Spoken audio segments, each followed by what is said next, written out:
जय हिंद सांग माने बैंकिंग जी यूट्यूब चैनल को आपन को स्वागत। आज आम गोटे अत्यंत जरूरी टॉपिक विषय जानिबा। भारत में बैंक अकाउंट केते प्रकार हुए एवं कहीं एवं कौन कौन। वीडियोटी को शेष पर्यंत देखंतु आपन को सब बुझा पड़िबो।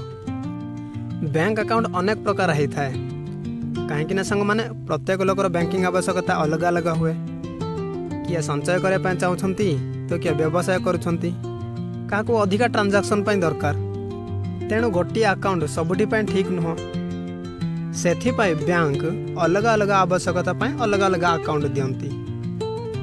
बैंक अकाउंट साधारणतः 4 प्रकार होता है। गोटे है सेविंग्स अकाउंट, अन्यटी करेंट अकाउंट, आउ गोटे फिक्स्ड डिपॉजिट अकाउंट, लास्ट है रिकरिंग डिपॉजिट अकाउंट। प्रथमे देखिबा सेविंग्स अकाउंट कौन।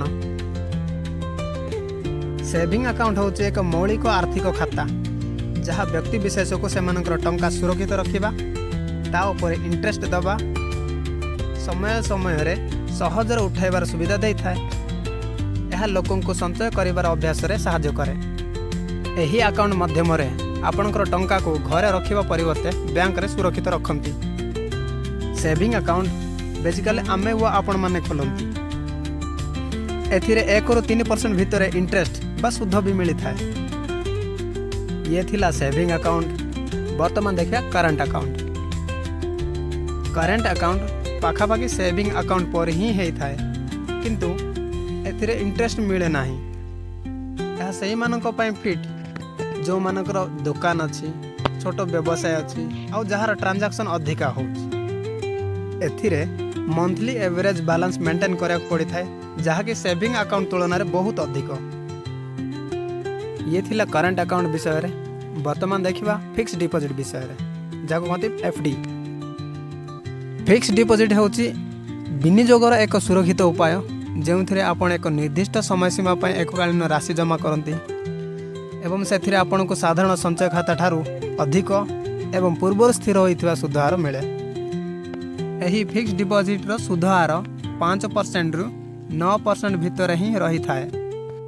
सांग माने ये थिला फिक्स्ड डिपॉजिट।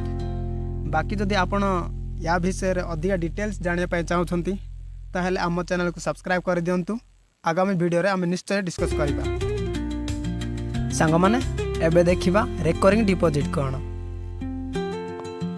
रिकरिंग डिपॉजिट एक प्रकार सावधि जमा योजना बा फिक्स्ड डिपॉजिट स्कीम जो आपण माने एक निर्दिष्ट समय पाई प्रति मास रे एक निर्दिष्ट परिमाण राशि जमा करंती कहुए रिकरिंग डिपॉजिट। आपन जदि कहे फिक्स्ड डिपॉजिट और रिकरिंग डिपॉजिट मध्य डिफरेंस कौन ताले डिफरेंस एया जे फिक्स्ड डिपॉजिट रे आपण थरे ही डिपॉजिट करिया पड़ी थाए आउ रिकरिंग डिपॉजिट रे मासक मास डिपॉजिट करिया पड़ी थाए।